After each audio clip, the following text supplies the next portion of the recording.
한국에서 받은 수술 후 회복식 한 그릇이 미국 병원 전체의 시스템을 바꿨습니다. 믿기 어려우시겠지만 사실입니다. 의식도 역류 질환을 전문으로 진료하던 보스턴의 내과 전문의는 어느새 자신도 같은 병으로 무너지고 있었습니다. 약으로 버티던 그는 서울 학회 도중 응급수술을 받게 됩니다. 그리고 수술보다 더 큰 충격을 준 건 회복 첫날의 식사였습니다. 따뜻한 미음 한 그릇에 담긴 정확한 계산과 관리. 그 경험은 회복은 개인의 의지가 아니라 시스템이라는 사실을 깨닫게 했습니다. 미국으로 돌아온 그는 그대로 실천했고 병원의 밤은 달라졌습니다. 어떻게 바뀐 걸까요? 지금 그 이야기를 시작하겠습니다. 구독과 좋아요는 아주 큰 힘이 됩니다. 지금 어디에서 듣고 계신지 댓글로 알려주세요. 그럼 지금 사연 시작하겠습니다. 저는 헨리입니다. 미국 보스턴의 한 종합병원에서 내과 전문의로 일하고 있어요. 제 전문 분야 중 하나가 위식도 역류 질환이죠. 이 병은 생각보다 흔합니다. 스트레스, 불규칙한 식사, 과식, 야식. 현대인이라면 누구나 겪을 수 있는 증상이에요. 환자들에게 저는 늘 같은 말을 반복합니다. 야식은 최대한 줄이시고요. 커피는 하루 한 잔으로 제한하세요. 술은 당분간 피하시는 게 좋습니다. 약은 꼭 정해진 시간에 드셔야 효과가 있어요. 명확하고 정확한 조언이죠. 저는 하루에도 대여섯 명의 역류 환자를 받고 그들의 식도 상태를 내시경으로 확인했으며 처방전을 끊어줬어요. 의학적으로 정확한 진단과 처방. 의사로서 할 일을 다 했다고 생각했습니다. 그런데 정작 저 자신은 어땠을까요?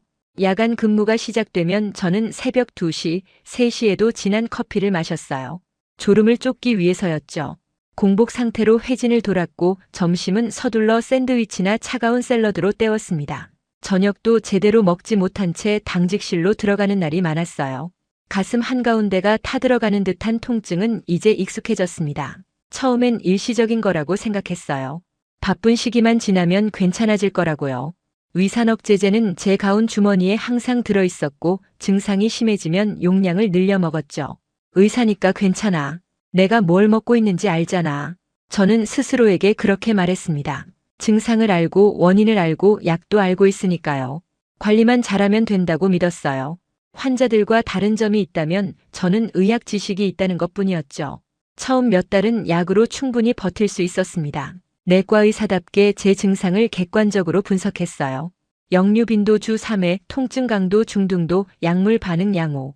차트에 기록하듯 제 상태를 정리했죠. 하지만 시간이 지나면서 변화가 생겼습니다. 약효가 점점 짧아졌어요. 처음엔 한 알로 하루를 버틸 수 있었는데 어느 순간부터 하루 2번, 3번 먹어야 했죠. 새벽이면 역류로 인해 잠에서 깨는 날이 늘어났고 목구멍까지 올라오는 신물에 기침을 하며 깨어나는 일이 반복됐습니다. 잠을 제대로 못 자니 낮에도 집중력이 떨어졌어요. 환자를 진료하면서도 머릿속이 멍했고 동료 의사와 대화하다가 문득 제가 무슨 말을 하고 있었는지 잊어버릴 때도 있었죠. 그러던 어느 목요일 아침이었습니다. 회진 중이었어요. 6번째 환자의 차트를 보고 있었는데 갑자기 시야가 순간적으로 흐려졌죠. 글자가 겹쳐 보이고 바닥이 기울어지는 느낌이 들었어요. 가슴 통증 때문이 아니었습니다. 몸 전체가 지쳐있다는 신호였어요. 제 몸이 한계에 도달했다는 경고였죠. 복도 벽에 잠시 기댔을 때 처음으로 이런 생각이 들었습니다. 이건 단순히 관리의 문제가 아니야. 구조 자체가 잘못된 거야. 환자들에게 생활 습관을 바꾸세요라고 말하면서 정작 저는 그럴 수 없는 구조 안에 갇혀 있었어요. 야간 근무, 불규칙한 식사, 끊임없는 스트레스. 이 모든 게 의사라는 직업의 일부였고 저는 그걸 당연하게 받아들이고 있었던 겁니다. 환자에게 조언하는 건 쉬웠어요. 하지만 그 조언대로 살 수 있는 환경을 만드는 건 전혀 다른 문제였죠. 저는 매일 환자들에게 야식을 줄이라고 말하면서 제 자신은 새벽에 자판기 커피와 초콜릿으로 버티고 있었습니다. 그날 저녁 집으로 돌아와 거울을 봤어요. 40대 중반의 내과 의사, 환자를 치료하는 사람. 그런데 거울 속 얼굴은 제가 늘 관리가 필요합니다라고 말하던 환자들보다 더 지쳐 보였죠. 눈밑은 거무스름했고 얼굴은 창백했어요. 저는 그날 밤 결심했습니다. 더 이상 미룰 수 없다고요. 정확한 진단을 받아야겠다고 생각했어요. 다음 날 제 병원의 소화기내과 동료에게 검사를 의뢰했습니다. 동료는 제 얼굴을 보더니 놀란 표정을 지었어요. 헨리, 진작 올 걸 그랬어. 그 말이 마음 한구석을 찔렀습니다. 의사도 환자가 될 수 있다는 걸 저는 너무 늦게 깨달았던 거죠. 그리고 그 결심이 저를 예상치 못한 곳으로 데려갈 줄은 그때는 전혀 몰랐습니다. 검사는 빠르게 진행됐습니다. 내시경, 식도, 산도 검사, 24시간 pH 모니터링, 그리고 상부위장관 조영술까지 제가 환자들에게 권했던 모든 검사를 이번엔 제가 받는 입장이 됐죠. 결과가 나오기까지 일주일이 걸렸어요. 동료 의사가 결과지를 들고 진료실로 들어왔을 때 그의 표정만 봐도 알 수 있었습니다. 좋은 소식은 아니라는 걸요. 헨리 만성 위식도역류 질환에 식도열 공탈장이 동반됐어. 약물 치료만으로는 이미 한계야. 식도열 공탈장, 위의 일부가 횡격막을 통과해 가슴 쪽으로 올라간 상태죠. 해부학적 구조 자체가 변형돼 있었던 겁니다. 약을 아무리 먹어도 근본적인 문제는 해결되지 않았던 이유였어요. 수술이 필요할 것 같아. 그 말을 듣는 순간 묘한 감정이 들었습니다. 두려움보다는 오히려 안도감이었어요. 드디어 명확한 답이 나왔다는 느낌이었죠. 언제쯤 잡을 수 있을까? 저는 물었습니다. 동료는 일정표를 확인하더니 고개를 저었어요. 최소 3주는 걸릴 거야. 외과 스케줄이 꽉 차 있어. 그때 문득 떠올랐습니다. 3일 뒤 출국 일정이요. 서울에서 열리는 국제소화기약회. 6개월 전에 등록했고 발표 세션도 예정돼 있었죠. 이미 비행기 표도 끊어놓은 상태였어요. 학회 다녀와서 하면 되겠네. 동료는 고개를 끄덕였습니다. 그래, 어차피 급한 건 아니니까. 조심해서 다녀와. 자극적인 음식 피하고. 저는 쓴웃음을 지었어요. 학회 기간 내내 자극적인 음식을 피하라니. 한식은 매운 걸로 유명한데 말이죠. 출국 전 이틀 동안 저는 약 용량을 늘렸습니다. 학회 기간 동안만이라도 버텨야 했으니까요. 가방에는 위산업 제제를 여분으로 챙겼고 진통제도 넣었어요. 인천공항에 도착한 건 이른 아침이었습니다. 14시간 비행 동안 저는 거의 잠을 자지 못했어요. 좌석에 앉아있는 내내 가슴이 타들어갔고 역류 증상이 심해져서 계속 물을 마셔야 했죠. 호텔에 체크인하고 첫 번째 세션에 참석했습니다. 위식도 역류 질환의 최신 치료 동향에 관한 발표였어요. 아이러니했죠. 제가 바로 그 질환의 환자인데 여기 앉아서 학술 발표를 듣고 있다니. 첫날 저녁 환영 만찬이 있었습니다. 한식 뷔페였어요. 저는 조심스럽게 자극적이지 않은 음식만 골랐습니다. 밥, 찜 요리, 국물 요리. 그런데 신기했어요. 생각보다 속이 편했죠. 역시 따뜻한 음식이 낫긴 하네. 하지만 그 안도감은 오래가지 않았습니다. 이틀째 되는 날 오후 세션 중간에 갑자기 통증이 왔어요. 가슴 한가운데가 쥐어짜듯 아팠고 숨쉬기가 힘들어졌죠. 식은땀이 났습니다. 실례합니다. 저는 일어나 강당을 나왔어요. 복도 벤치에 앉아 약을 꺼냈지만 손이 떨려서 물병을 제대로 열 수조차 없었습니다. 괜찮으세요? 누군가 영어로 물었어요. 학회 스태프였습니다. 병원에 가야 할 것 같습니다. 제 목소리는 떨리고 있었어요. 스태프는 즉시 휴대폰을 꺼내 어딘가에 전화를 걸었고 10분 후 저는 앰뷸런스에 실려 있었습니다. 응급실은 놀라울 정도로 빨랐어요. 도착하자마자 심전도를 찍었고 혈액 검사를 했으며 영상 검사가 진행됐죠. 의료진은 영어로 소통했고 제 상태를 정확하게 파악했습니다. 심장은 이상 없습니다. 위식도 역류 질환이 심해진 상태예요. 당직 의사가 말했습니다. 저는 고개를 끄덕였어요. 알고 있어요. 저도 의사입니다. 미국에서 이미 진단받았고 돌아가서 수술 예정이었어요. 의사는 제 검사 결과를 다시 확인하더니 진지한 표정으로 말했습니다. 지금 상태로는 비행기 타기 힘들 것 같은데요. 식도열 공탈장이 상당히 진행됐습니다. 여기서 치료받으시는 게 낫겠어요. 수술 말인가요? 네. 외과 협진 의료에 넣어드릴게요. 저는 잠시 망설였습니다. 낯선 나라, 낯선 병원. 하지만 제 몸은 이미 한계였어요. 미국까지 버티고 갈 자신이 없었죠. 알겠습니다. 그렇게 저는 예상치 못한 결정을 내렸습니다. 학회 참석이 아니라 수술을 받기 위해 한국에 온 셈이 됐죠. 다음 날 아침 외과 전문의가 병실로 왔습니다. 30대 후반으로 보이는 의사였어요. 그는 태블릿으로 제 검사 결과를 보여주며 설명했습니다. 복강경 위저브 주름술을 권합니다. 회복 기간은 약 2주 정도예요. 미국에서도 같은 얘기를 들었습니다. 그렇군요. 그런데 한 가지 여쭤볼게요. 미국에서는 수술 후 관리에 대해 어떻게 설명하던가요? 저는 잠시 생각했어요. 사실 미국에서는 수술 자체에 대한 설명만 들었지 그 이후에 대해서는 자세히 듣지 못했죠. 크게 들은 게 없었습니다. 의사는 고개를 끄덕이며 미소 지었습니다. 그럼 제가 자세히 설명드릴게요. 수술은 시작일 뿐이에요. 진짜 중요한 건 그 다음이거든요. 그 말이 묘하게 마음에 와닿았습니다. 수술은 시작일 뿐. 그 다음이 중요하다. 수술 전날 외과 전문의와 영양사 그리고 간호사가 함께 병실로 왔습니다. 미국에서는 보통 의사 혼자 와서 설명하는데 여기는 달랐어요. 팀으로 움직이고 있었죠. 수술 자체는 2시간 정도 걸립니다. 복강경으로 진행하니까 회복이 빠를 거예요. 외과 의사가 태블릿 화면을 보여주며 설명했습니다. 위에 상부를 식도 아래쪽으로 감싸서 고정하는 표준적인 술식이었어요. 제가 이미 알고 있는 내용이었죠. 기술적으로는 어려운 수술이 아닙니다. 헨리 선생님도 의사시니까 아시겠지만요. 저는 고개를 끄덕였습니다. 그런데 그 다음이 달랐어요. 영양사가 앞으로 나왔습니다. 그녀는 두툼한 파일을 펼치며 말했어요. 수술 후 첫 주는 유동식입니다. 미음, 맑은 국물, 부드러운 죽. 둘째 주부터는 연식으로 전환하고요. 3주차부터 일반식이 가능해요. 하지만 중요한 건 온도와 양입니다. 온도요? 네. 모든 식사는 따뜻하게 제공됩니다. 차갑거나 뜨거운 음식은 피해야 해요. 미지근한 정도가 가장 좋죠. 그리고 양은 평소의 절반 정도로 시작합니다. 저는 놀랐어요. 미국에서는 이런 세밀한 설명을 들어본 적이 없었거든요. 보통 부드러운 음식을 드세요라는 한 줄 정도의 지침만 받았죠. 식사 시간도 중요합니다. 아침 7시, 점심 12시, 저녁 6시. 규칙적으로 드셔야 해요. 야식은 절대 금물이고요. 영양사는 계속 설명했습니다. 어떤 음식을 먹어야 하는지, 어떤 음식을 피해야 하는지, 왜 그래야 하는지까지. 마치 교과서처럼 체계적이었어요. 간호사도 설명에 합류했습니다. 수술 후에는 30도 정도 상체를 올린 자세로 주무셔야 합니다. 최소 2주간은 완전히 눕지 마세요. 역류를 방지하기 위해서예요. 알고 있습니다. 그리고 식사 후에는 바로 눕지 마시고 최소 2시간은 앉아 계셔야 해요. 산책을 가볍게 하시는 것도 좋습니다. 이 모든 게 낯설었습니다. 수술 자체에 대한 설명보다 수술 이후의 생활에 대한 설명이 훨씬 길었어요. 30분 넘게 이어진 설명이 끝났을 때 저는 속으로 생각했습니다. 미국에서는 이런 설명을 들어본 적이 없는데 수술 전 설명은 주로 수술 기법과 합병증 위험에 집중돼 있었죠.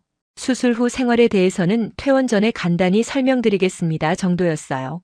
하지만 여기는 수술 전날부터 회복 과정 전체를 상세히 설명하고 있었습니다.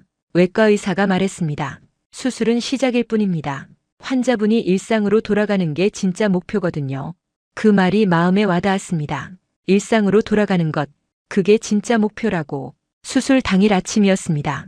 금식 상태로 수술실로 들어갔죠. 마취가 시작되기 전 외과 의사가 제 손을 가볍게 잡으며 말했어요. 잘 될 겁니다. 깨어나면 새로운 시작이에요. 의식이 흐려지면서 마지막으로 든 생각은 이거였어요. 정말 새로운 시작일까? 눈을 떴을 때는 회복실이었습니다. 시계를 보니 오후 3시. 수술이 끝난 지 1시간쯤 지났나 봐요. 목이 건조했고 복부에 묵직한 느낌이 있었지만 통증은 예상보다 심하지 않았습니다. 깨어나셨네요. 기분이 어떠세요? 간호사가 물었어요. 저는 천천히 대답했습니다. 괜찮습니다. 통증은 관리 가능한 수준이에요. 좋아요. 30분 후에 물 한 모금 드실 수 있어요. 그 다음에 미음 조금 드시고요. 병실로 돌아온 건 저녁 무렵이었습니다. 창밖으로 서울의 야경이 보였어요. 낯선 도시, 낯선 병원. 하지만 이상하게 불안하지 않았습니다. 저녁 7시 배식 담당자가 쟁반을 들고 들어왔어요. 작은 그릇에 담긴 미음과 맑은 국물이었죠. 김이 모락모락 올라왔습니다. 간호사가 다가와 말했습니다. 천천히 드세요. 한 숟가락씩요. 저는 조심스럽게 숟가락을 들었어요. 미음을 한 입 떠서 입에 넣었죠. 따뜻했습니다. 뜨겁지도 미지근하지도 않은 딱 적당한 온도였어요. 삼키는 순간 놀라웠습니다. 목으로 넘어가는 느낌이 부드러웠어요. 역류 특유의 타는 느낌이 없었죠. 식도를 자극하지 않는 온도와 농도였습니다. 한 숟가락 또 한 숟가락. 저는 천천히 먹었어요. 그릇은 작았지만 다 먹고 나니 배가 적당히 찼습니다. 과하지도 부족하지도 않은 양이었죠. 다 드셨네요. 속은 괜찮으세요? 간호사가 물었습니다. 저는 잠시 제 몸의 반응을 확인했어요. 불편함이 없었습니다. 오히려 편안했죠. 네, 괜찮습니다. 생각보다 훨씬 좋네요. 간호사가 미소 지었어요. 다들 그렇게 말씀하세요. 처음엔 의아해 하시다가 며칠 지나면 이해하시죠. 밤이 깊어갔습니다. 침대 각도는 30도로 조정돼 있었고 저는 그 자세로 누워 있었어요. 평소라면 역류 때문에 잠들기 힘들었을 텐데 오늘은 달랐습니다. 속이 편했어요. 약을 찾지 않아도 됐죠. 가슴이 타오르는 느낌도 목으로 올라오는 신물도 없었습니다. 이게 정상인 건가?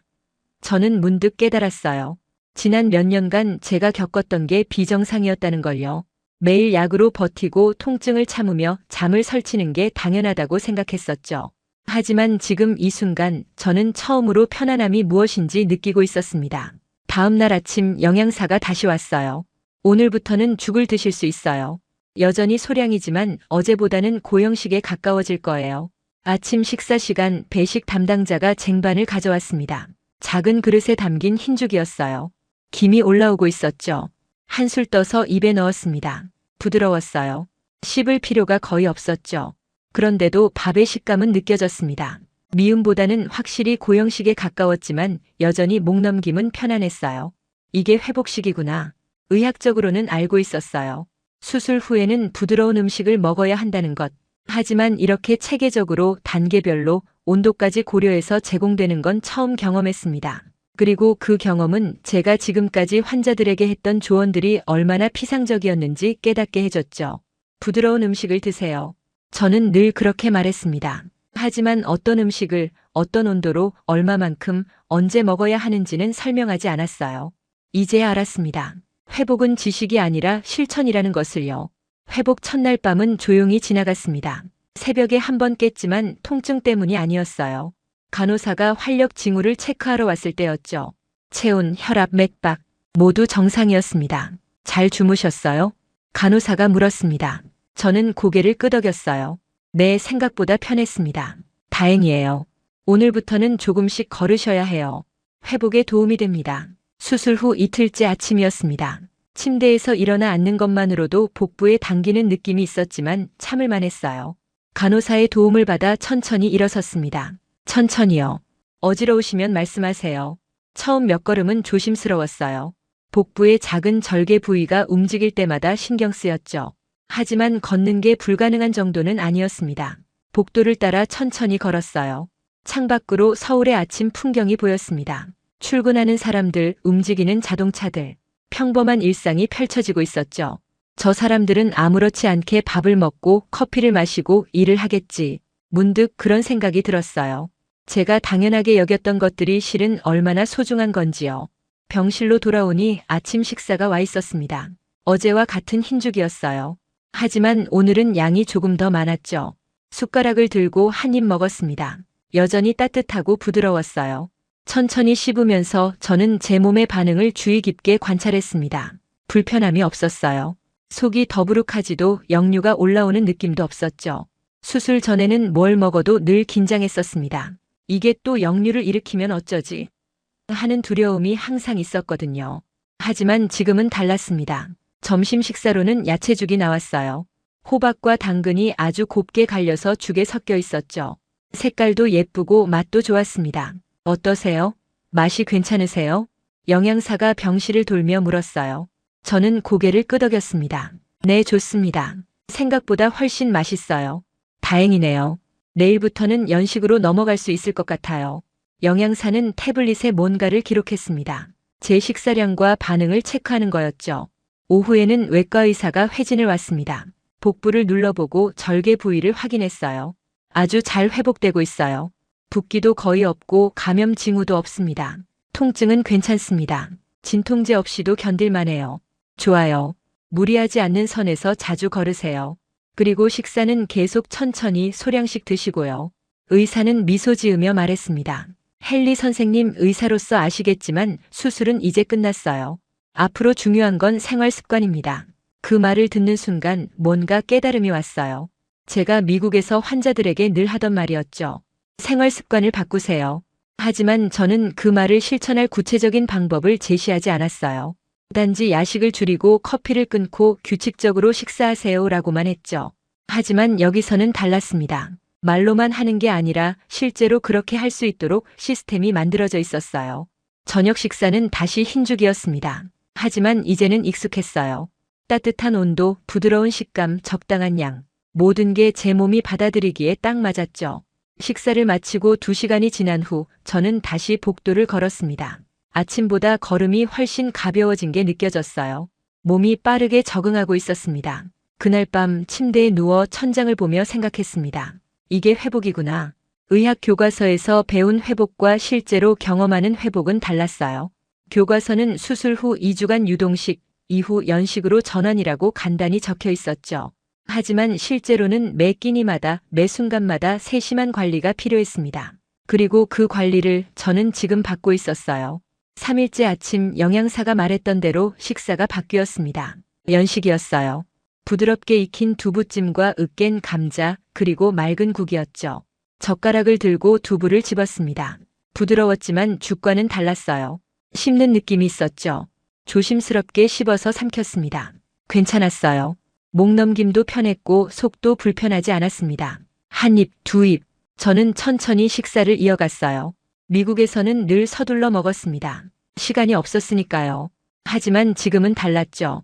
시간을 들여서 천천히 내 몸이 받아들일 수 있는 속도로 먹었습니다. 그날 오후 저는 노트북을 꺼내 기록을 시작했어요.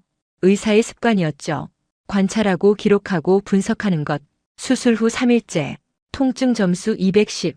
식사량 80% 섭취. 역류 증상 없음. 수면 7시간. 보행 거리 증가. 숫자로 보니 명확했습니다. 저는 빠르게 회복하고 있었어요. 예상보다 훨씬 빠른 속도였죠. 하지만 더 중요한 건 숫자로 표현할 수 없는 부분이었습니다. 제 몸이 편안하다는 느낌, 역류에 대한 두려움이 사라졌다는 것, 밤에 푹 잘 수 있다는 안도감, 그리고 무엇보다 제가 회복이라는 것을 제대로 경험하고 있다는 확신. 4일째 외과 의사가 다시 회진을 왔습니다. 상태가 아주 좋습니다. 이 정도면 일주일 정도 후에 퇴원 가능할 것 같아요. 생각보다 빠르네요. 헨리 선생님이 지시를 잘 따라주셨으니까요. 그리고 의사는 잠시 멈췄다가 말했습니다. 여기 시스템이 잘 돼 있어서 그래요. 환자분들이 특별히 신경 쓰지 않아도 자연스럽게 회복할 수 있게 만들어져 있거든요. 그 말이 전곡을 찔렀습니다. 시스템. 바로 그거였어요. 미국에서는 환자 개개인이 알아서 관리해야 했습니다. 의사는 지침을 주지만 실천은 환자의 몫이었죠. 하지만 여기서는 시스템 자체가 환자를 회복으로 이끌고 있었습니다. 식사 시간, 식사 내용, 식사 온도, 식사량. 모든 게 계획되어 있었고 단계적으로 제공됐어요. 제가 특별히 신경 쓰지 않아도 자연스럽게 따라가기만 하면 회복이 이루어졌죠. 저녁 식사로 생선찜이 나왔습니다. 부드럽게 익힌 흰살 생선이었어요. 처음으로 밥다운 밥도 나왔죠. 여전히 부드러웠지만 죽은 아니었습니다. 한 숟가락 떠서 입에 넣었어요. 씹는 느낌이 있었고 밥의 식감도 느껴졌습니다. 이제 거의 정상 식사네. 그렇게 생각하는 순간 문득 깨달았습니다. 저는 지난 며칠간 단순히 수술해서 회복한 게 아니었어요. 저는 어떻게 먹어야 하는지를 다시 배우고 있었던 겁니다. 그리고 그 배움이 앞으로 제 인생을 바꿀 거라는 예감이 들었습니다. 퇴원 날 외과 의사가 마지막 체크를 했습니다. 절개 부위는 깨끗하게 아물고 있었고 복부 상태도 양호했어요. 잘 회복하셨어요. 하지만 미국 가셔도 최소 2주는 더 조심하셔야 합니다. 의사는 퇴원 안내서를 건넸습니다. 한글과 영어로 된 상세한 지침이었어요. 식사 방법, 피해야 할 음식, 주의사항. 한국에서 받았던 관리가 그대로 문서로 정리돼 있었죠. 이 지침대로 계속 하시면 됩니다. 특히 식사는 절대 서두르지 마세요. 알겠습니다. 감사합니다. 저는 진심으로 고개를 숙였습니다. 이 2주간의 경험은 제게 단순한 치료 이상이었어요. 공항으로 가는 택시 안에서 저는 창밖을 보며 생각했습니다. 서울의 거리, 바쁘게 움직이는 사람들. 이 도시에서 저는 회복을 배웠어요. 이제 그걸 미국에 가져가야 했죠. 보스턴에 도착한 건 다음 날 저녁이었습니다. 긴 비행이었지만 기내식은 조심스럽게 골라 먹었어요. 부드러운 음식 위주로요. 한국에서 배운 대로. 집에 도착하자마자 냉장고를 열었습니다. 텅 비어 있었죠. 출국 전에 다 비워뒀었으니까요. 저는 마트에 가서 장을 봤습니다. 쌀, 야채, 생선, 두부. 예전과는 다른 품목들이었어요. 다음 날 아침 병원에 복귀했습니다. 동료들이 반갑게 맞아줬어요. 헨리, 어떻게 됐어? 수술 잘 됐어? 응, 생각보다 훨씬 좋았어. 한국 병원은 어땠어? 저는 잠시 망설였습니다. 뭐라고 설명해야 할까요? 수술 기술이 좋았다고, 아니면 회복 시스템이 인상적이었다고, 체계적이었어. 특히 회복 관리가. 동료들은 고개를 끄덕였지만 깊이 묻지는 않았어요. 곧 일상으로 돌아갔죠. 회진이 시작됐습니다. 익숙한 복도, 익숙한 환자들. 그런데 뭔가 달라 보였어요. 아니, 달라진 건 제 시선이었습니다. 병실을 돌면서 저는 환자들의 식사를 유심히 봤어요. 차가운 샌드위치, 차가운 우유, 얼음이 든 음료. 수술 후 이틀째 환자도 같은 걸 먹고 있었죠. 속은 괜찮으세요? 제가 물었습니다. 환자는 손으로 배를 문지르며 대답했어요. 좀 불편해요. 계속 더부룩하고. 식사는 다 하셨어요? 반 정도요. 입맛이 없어서요. 저는 차트를 확인했습니다. 수술 후 식사량 감소. 그 아래 간단히 적혀 있었죠. 정상 범위, 정상 범위. 정말 그럴까요? 점심시간이 됐습니다. 병원 구내 식당에서 동료들과 함께 앉았어요. 차가운 샐러드와 샌드위치가 나왔죠. 저는 조용히 먹었습니다. 천천히 의식하면서. 하지만 속이 편하지 않았어요. 차가운 음식이 위로 내려가는 느낌이 선명했죠. 헨리 괜찮아? 안색이 안 좋은데. 동료가 물었습니다. 저는 고개를 저었어요. 아니 괜찮아. 시차 적응이 덜 돼서. 거짓말이었습니다. 시차 때문이 아니었어요. 제 몸이 이미 다른 방식에 익숙해졌기 때문이었죠. 그날 저녁 집으로 돌아와 저는 직접 요리를 했습니다. 쌀을 씻어 죽을 끓였어요. 한국에서 먹었던 것처럼 호박과 당근을 곱게 갈아 넣었죠. 완성된 죽은 따뜻했고 김이 올라왔습니다. 한 숟가락 떠서 입에 넣었어요. 편안했습니다. 제 몸이 기억하고 있었죠. 며칠이 지났습니다. 저는 매일 집에서 따뜻한 식사를 준비했어요. 아침은 죽, 저녁은 부드러운 연식. 병원에서는 어쩔 수 없이 차가운 음식을 먹었지만 최소한 집에서만큼은 한국에서 배운 대로 했습니다. 몸 상태는 확실히 좋아졌어요. 역류 증상은 거의 사라졌고 약도 거의 먹지 않게 됐죠. 수면도 깊어졌습니다. 그러던 어느 날 야간 근무가 돌아왔습니다. 밤 11시 당직실에 들어갔어요. 냉장고를 열어봤습니다. 차가운 샌드위치, 피자 조각, 탄산음료. 익숙한 풍경이었죠. 저는 샌드위치를 꺼냈습니다. 차가웠어요. 한 입 베어 물었는데 목 넘김이 불편했습니다. 예전에는 이게 당연했는데 이제는 달랐어요. 이건 아닌데. 문득 생각이 들었습니다. 저만 이런 걸까? 아니면 다른 의사들도 비슷한 불편함을 느끼고 있을까? 새벽 2시 간호사 스테이션을 지나가다가 우연히 들었어요. 또 속쓰려. 오늘 위산억제제 2알째야. 한 간호사가 다른 간호사에게 말하고 있었습니다. 나도 야간 근무만 하면 이래. 식사가 문제인 것 같은데. 그러게. 차가운 것만 먹으니까. 저는 그 자리에 멈춰 섰습니다. 저만의 문제가 아니었어요. 야간 근무자들 대부분이 비슷한 증상을 겪고 있었죠. 그리고 그들도 저처럼 약으로 버티고 있었습니다. 그날 아침 저는 결심했습니다. 병원 행정부에 이메일을 보냈어요.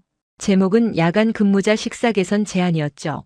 조심스럽게 문장을 골랐습니다. 한국 경험을 과장하지 않으면서도 문제점을 명확히 지적했어요.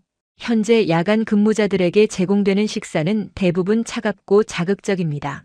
이는 위장 건강에 부정적 영향을 미칠 수 있습니다. 따뜻한 음식 옵션 추가를 제안합니다. 답장은 일주일 후에 왔습니다. 제안 감사합니다. 하지만 현재 급식 시스템상 야간에 따뜻한 음식을 제공하기는 어렵습니다. 예산과 인력 문제가 있습니다. 예상했던 답변이었어요. 하지만 포기하지 않았습니다. 저는 다른 접근을 시도했습니다. 야간 근무를 함께하는 동료들에게 조심스럽게 물었어요. 밤에 속 안 불편해? 나만 그런가? 대부분 비슷한 대답을 했습니다.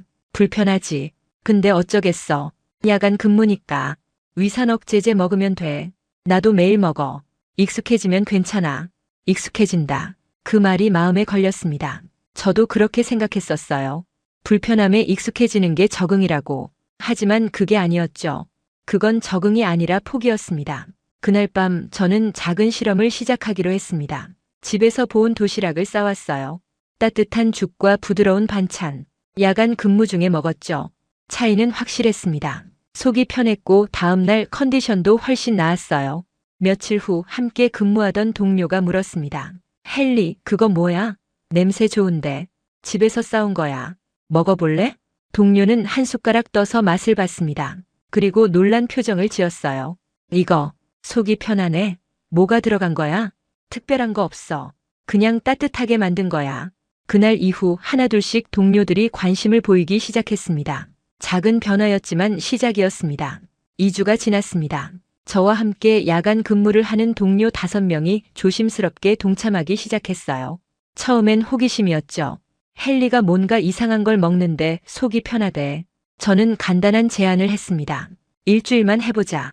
야간 근무 때 따뜻한 음식을 먹는 거야.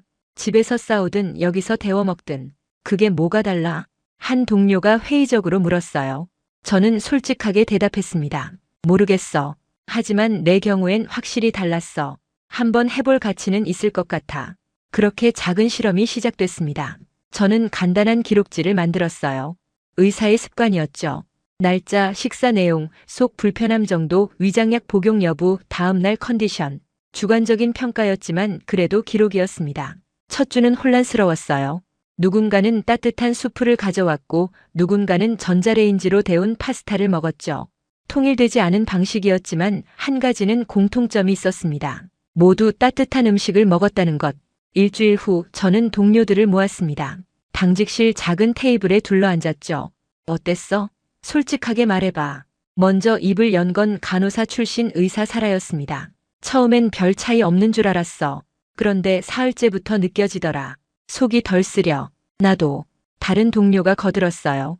위산업 제제를 안 챙겨 먹었는데 괜찮았어. 원래는 야간 근무 때마다 먹었거든. 저는 제 기록지를 펼쳤습니다. 내 경우엔 이래. 첫 주에 위장약 복용 3회. 이번 주엔 0회. 수면의 질도 좋아졌어. 숫자였습니다. 객관적이진 않았지만 무시할 수 없는 변화였죠. 계속해볼까? 제가 물었습니다. 다들 고개를 끄덕였어요. 해보자. 나쁠 건 없잖아. 2번째 주가 지나갔습니다. 이번엔 조금 더 체계적으로 접근했어요. 저는 한국에서 받았던 퇴원 안내서를 다시 꺼냈습니다. 영어로 된 부분을 복사해서 동료들에게 나눠줬죠. 이게 내가 한국에서 받은 식사 지침이야. 참고만 해. 동료들은 서류를 읽으며 놀란 표정을 지었어요. 와, 이거 진짜 상세하네. 온도까지 지정돼 있어? 응, 미지근한 정도. 뜨겁지도 차갑지도 않게. 식사량도? 평소의 70% 수준? 수술 직후 기준이긴 한데 야간 근무에도 적용할 만해. 과식하지 않는 게 중요하거든. 조금씩 패턴이 잡혔습니다. 누군가는 보온병에 수프를 가져왔고 누군가는 죽을 준비했죠. 저는 여전히 집에서 만든 도시락을 싸왔어요. 그리고 변화는 계속됐습니다. 3번째 주 참여자가 늘었어요. 10명이 됐습니다. 소문이 퍼진 거죠. 야간 근무팀이 뭔가 하고 있대. 따뜻한 거 먹으면 속이 편하다고. 저는 조심스러웠습니다. 과장하고 싶지 않았어요. 하지만 숫자는 명확했죠. 참여자 10명의 평균 위장약 복용 빈도가 절반으로 줄었습니다. 주관적인 컨디션 평가도 개선됐고요. 그러던 어느 날 병원 행정부에서 연락이 왔습니다. 헨리 박사님, 야간 근무 식사에 대해 이야기 좀 나눌 수 있을까요? 영양 담당 책임자였어요. 저는 긴장했습니다. 혹시 문제가 된 건가? 물론입니다. 미팅은 다음 날 오후에 잡혔습니다. 저는 준비했어요. 지난 3주간의 기록, 참여자들의 피드백, 한국에서 받은 자료까지. 영양 책임자 앞에 앉았을 때 그녀가 먼저 말했습니다. 야간 근무팀에서 뭔가 하고 있다는 보고를 받았어요. 개인적으로 음식을 가져와서 먹고 있다고. 네, 맞습니다. 규정 위반은 아니에요.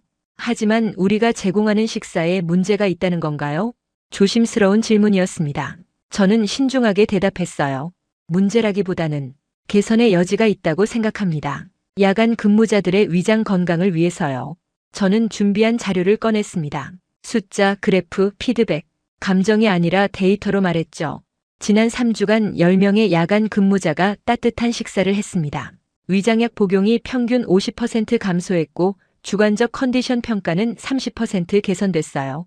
영양 책임자는 자료를 꼼꼼히 봤습니다. 한참 동안 말이 없었죠. 표본이 작네요. 네, 알고 있습니다. 하지만 무시할 수 없는 변화예요. 예산 문제가 있어요. 야간에 따뜻한 식사를 제공하려면 인력이 더 필요하고 전면 시행을 말하는 게 아닙니다. 시범 운영만이라도 고려해 주실 수 있을까요? 그녀는 잠시 생각하더니 고개를 끄덕였어요. 한 달만 해볼게요. 야간 근무자 중 희망자에 한해서 대신 정확한 데이터를 수집해야 해요. 감사합니다. 저는 진심으로 고개를 숙였습니다. 작은 승리였지만 시작이었어요. 시범 운영은 2주 후에 시작됐습니다.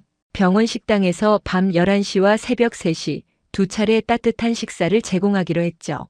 메뉴는 간단했습니다. 수프, 죽, 부드러운 샌드위치. 하지만 모두 따뜻했어요. 첫날 밤 식당 한쪽에 작은 코너가 마련됐습니다. 김이 올라오는 음식들이 놓여 있었죠. 줄은 길지 않았습니다. 15명 정도. 하지만 멈추지 않았어요. 이게 뭐예요? 한 간호사가 물었습니다. 배식 담당자가 대답했어요. 야간 근무자를 위한 따뜻한 식사예요. 시범 운영 중입니다. 공짜예요? 네, 기존 급식 시스템에 포함된 거예요. 사람들은 조심스럽게 음식을 받아갔습니다. 의심 반, 호기심 반이었죠. 저는 멀찌감치 서서 지켜봤어요. 사람들이 음식을 먹는 모습을, 표정을, 반응을. 며칠 후 줄은 길어지기 시작했습니다. 저거 괜찮던데. 속이 편해. 밤에 먹기 딱 좋아. 소문은 빠르게 퍼졌어요. 일주일 만에 참여자가 30명으로 늘었죠. 저는 계속 데이터를 모았습니다. 참여자들의 위장약 복용률, 수면의 질, 다음날 컨디션, 그리고 무엇보다 중요한 건 지속률이었어요. 한 달이 지났습니다. 영양 책임자가 다시 저를 불렀어요. 결과를 봤어요. 그녀가 말했습니다. 효과가 있네요. 참여자들의 만족도가 높고 위장 관련 컴플레인이 확실히 줄었어요. 그럼 정식으로 도입할게요. 야간 근무자 급식에 따뜻한 옵션을 추가하는 거로요. 저는 깊이 숨을 내쉬었습니다. 작은 실험이 시스템을 바꿨어요. 시범 운영이 정식 프로그램으로 전환된 첫날 밤, 저는 일부러 식당에 갔습니다. 어떻게 돌아가는지 직접 보고 싶었어요. 밤 11시 식당 한쪽 코너에는 따뜻한 음식이 준비돼 있었습니다. 수프 3종류, 죽 2종류, 따뜻한 샌드위치. 김이 모락모락 올라왔죠. 줄은 생각보다 길었어요. 30명은 넘어 보였습니다. 의사, 간호사, 보조인력, 야간 근무를 서는 사람들이 하나둘 모여들고 있었죠. 저는 줄 끝에 섰습니다. 천천히 앞으로 나아가며 주변 대화를 들었어요. 이거 먹고 나면 진짜 속이 편해. 나 요즘 위장약 안 먹어. 예전엔 매일 먹었는데 밤샘 근무가 조금 덜 힘들어진 것 같아. 말은 적었습니다. 하지만 그 짧은 말들이 모든 걸 말해주고 있었어요. 제 차례가 왔습니다. 저는 야채 수프와 흰죽을 선택했어요. 빈 테이블에 앉아 수프 한 숟가락을 떠서 입에 넣었습니다. 따뜻했어요.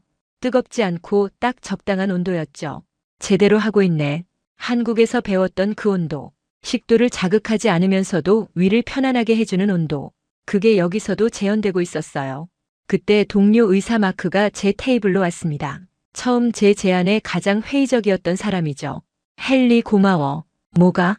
이거. 이 프로그램. 내가 시작한 거잖아. 저는 고개를 저었어요. 나 혼자 한 게 아니야. 다들 동참해줬으니까 가능했던 거지. 마크는 수프를 한 숟가락 더 떠먹으며 말했습니다. 이상하게 밤이 덜 힘들어. 예전엔 야간 근무만 하면 다음날 완전히 망가졌거든. 지금은 그 정도는 아니야. 나도 그래. 완전히 안 힘든 건 아니지만 확실히 나아졌어. 마크가 웃었어요. 한국에서 뭘 배우고 온 거야? 기본에 충실한 거? 아프지 않게 먹고 몸을 해치지 않는 방식으로 일하고. 당연한 건데 우리가 놓치고 있었던 것들. 그날 밤 새벽 3시 저는 다시 식당에 갔습니다. 두 번째 배식 시간이었죠. 이번엔 사람이 더 많았어요. 분위기는 11시와 달랐습니다. 더 조용하고 더 피곤해 보였죠. 하지만 음식을 받아든 사람들의 얼굴에는 안도가 스쳐 지나갔어요. 한 간호사가 따뜻한 죽을 받아들고는 작게 한숨을 내쉬었습니다. 긴장이 풀리는 한숨이었어요. 이게 필요했던 거구나. 저는 그제야 확실히 알았습니다. 이건 단순히 음식의 온도 문제가 아니었어요. 이건 야간 근무자들에게 당신들을 배려하고 있습니다라는 메시지였죠. 일주일이 지났습니다. 병원 게시판에 익명의 감사글이 올라왔어요. 야간 근무 따뜻한 식사 정말 감사합니다. 작은 변화지만 제게는 큰 위로입니다. 그 아래 댓글들이 달렸습니다. 저도요. 속이 편해서 일하기가 훨씬 나아졌어요. 이거 계속 해주셨으면 좋겠어요. 저는 그 글들을 읽으며 복잡한 감정을 느꼈습니다. 뿌듯함도 있었고 미안함도 있었어요. 이렇게 간단한 것인데 왜 진작하지 못했을까 하는. 2주 후 영양 책임자가 보고서를 발표했습니다. 야간 근무자 대상 설문조사 결과였어요. 참여율 78%, 만족도 92%, 위장 불편 호소 43% 감소. 약물 복용 52% 감소. 숫자로 증명됐습니다. 측정 가능한 변화였죠. 병원 이사회에서도 좋은 사례로 평가받았고 다른 부서로도 확대 적용을 검토 중이라고 했어요. 한 달 후 저는 또 야간 근무를 섰습니다. 밤 11시 습관처럼 식당으로 향했어요. 제 앞에 선 젊은 레지던트가 저를 알아봤습니다. 혹시 헨리 박사님이세요? 소문 들었어요. 이거 박사님이 시작하신 거라고. 저는 당황스러워 손을 저었습니다. 아니에요. 다들 함께한 거예요. 레지던트는 진지한 표정으로 말했습니다. 저 작년에 위염으로 고생했거든요. 야간 근무 때문에. 약 먹으면서 버텼는데 요즘은 훨씬 나아요. 진심으로 감사해요. 저는 뭐라 대답해야 할지 몰랐습니다. 그저 고개를 끄덕일 뿐이었죠. 음식을 받아들고 자리에 앉았습니다. 따뜻한 수프 한 숟가락을 떠서 입에 넣었어요. 문득 한국 병원의 그 첫날 밤이 떠올랐습니다. 수술 후 처음 먹었던 미움. 그때 느꼈던 편안함. 그때는 몰랐어요. 그게 단순히 제 회복만을 위한 게 아니라 제가 돌아와서 다른 사람들에게 나눠줄 무언가였다는 걸. 밤의 공기가 달라졌습니다. 여전히 야간 근무는 힘들었지만 적어도 이제는 조금 덜 외롭고 조금 덜 고통스러웠어요. 그리고 그 작은 차이가 모든 걸 바꾸고 있었습니다. 6개월이 지났습니다. 야간 근무 따뜻한 식사 프로그램은 이제 병원의 일상이 됐어요. 특별한 게 아니라 당연한 것으로 자리 잡았죠. 저는 여전히 내과 의사로 일하고 있습니다. 위식도 역류질환 환자들을 보고 처방을 내리고 회진을 돌죠. 하지만 예전과는 달라진 게 있어요. 환자에게 설명하는 방식이 바뀌었습니다. 야식을 줄이세요. 예전처럼 이 한마디로 끝내지 않아요. 이제는 이렇게 말합니다. 저녁은 7시 전에 드세요. 식사 후 최소 3시간은 눕지 마시고요. 음식은 따뜻하게 미지근한 정도가 좋습니다. 한 번에 많이 드시지 말고 천천히 씹어서 드세요. 구체적입니다. 실천 가능하게. 제가 한국에서 배운 것처럼 환자들의 반응도 달라졌어요. 선생님 말씀대로 했더니 정말 나아졌어요. 약을 줄일 수 있을까요? 이제 밤에 잘 수 있어요. 숫자로도 나타났습니다. 제 환자들의 약물 의존도가 낮아졌고 재발률도 줄었어요. 작은 변화였지만 의미 있는 변화였죠.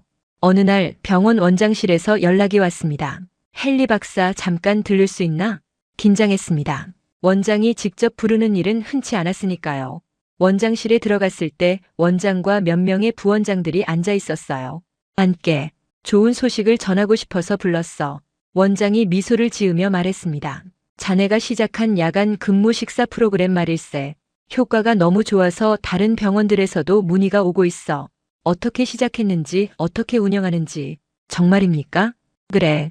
그리고 우리 병원은 이걸 공식 사례로 발표하려고 해. 의료진 복지 개선 사례로 말이야. 자네 이름으로. 저는 당황스러웠습니다. 제 이름은 필요 없습니다. 다들 함께한 거니까요. 겸손은 좋지만 시작은 자네가 했어. 그리고 자네의 경험이 중요해. 한국에서 배운 것, 그걸 여기 적용한 것. 그게 핵심이거든. 원장은 진지하게 말했습니다. 의료는 기술만이 아니야. 사람을 돌보는 거지. 자네가 그걸 보여줬어. 그날 저녁 저는 집으로 돌아와 오랜만에 한국에서 받았던 퇴원 안내서를 꺼냈습니다. 이미 낡고 구겨진 종이였지만 여전히 소중했어요. 그 종이에 적힌 문장들을 다시 읽었습니다. 식사는 규칙적으로, 따뜻하게, 천천히. 수술은 시작입니다. 회복은 매일의 실천입니다. 간단한 문장들이었어요. 하지만 그 안에는 수많은 시행착오와 경험이 녹아 있었죠. 누군가의 고민과 노력이. 저는 그걸 배웠고 가져왔고 나눴습니다. 3개월 후 병원에서 작은 세미나가 열렸습니다. 주제는 의료진 건강관리였어요. 저는 발표자 중 한 명으로 초대받았죠. 강당에는 100여 명의 의료진이 모였습니다. 의사, 간호사, 영양사, 행정 직원까지. 제 차례가 왔습니다. 단상에 올라가 마이크 앞에 섰어요. 저는 헨리입니다. 내과 전문이고요. 오늘은 제 이야기를 하려고 합니다. 저는 솔직하게 말했습니다. 제가 어떻게 무너졌는지, 한국에서 무엇을 배웠는지, 그리고 그걸 여기서 어떻게 나눴는지. 나를 살린 것은 수술만이 아니었습니다.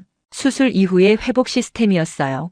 한국에서 경험한 건 의료기술의 과시가 아니라 기본의 집요함이었죠.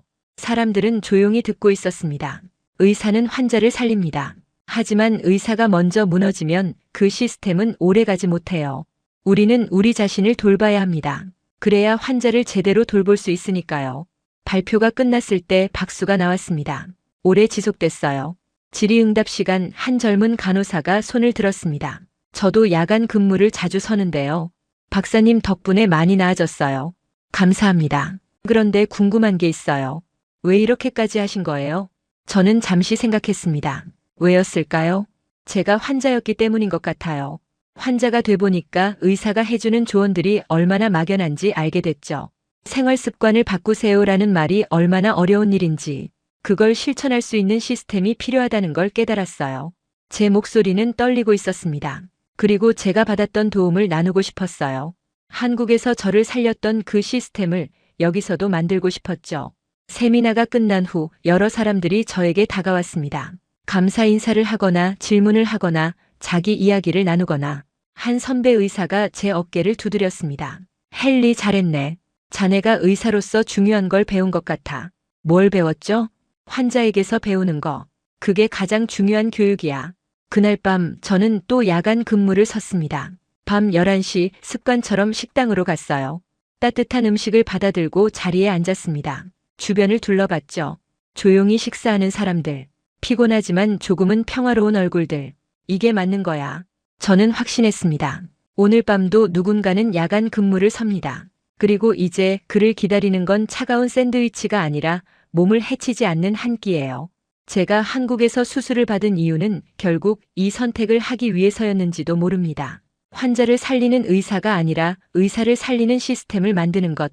그게 제 책임이었습니다. 영상 재밌게 보셨다면 구독과 좋아요 부탁드립니다. 그리고 한국을 응원하신다면 댓글로 대한민국 만세를 남겨주세요. 감사합니다.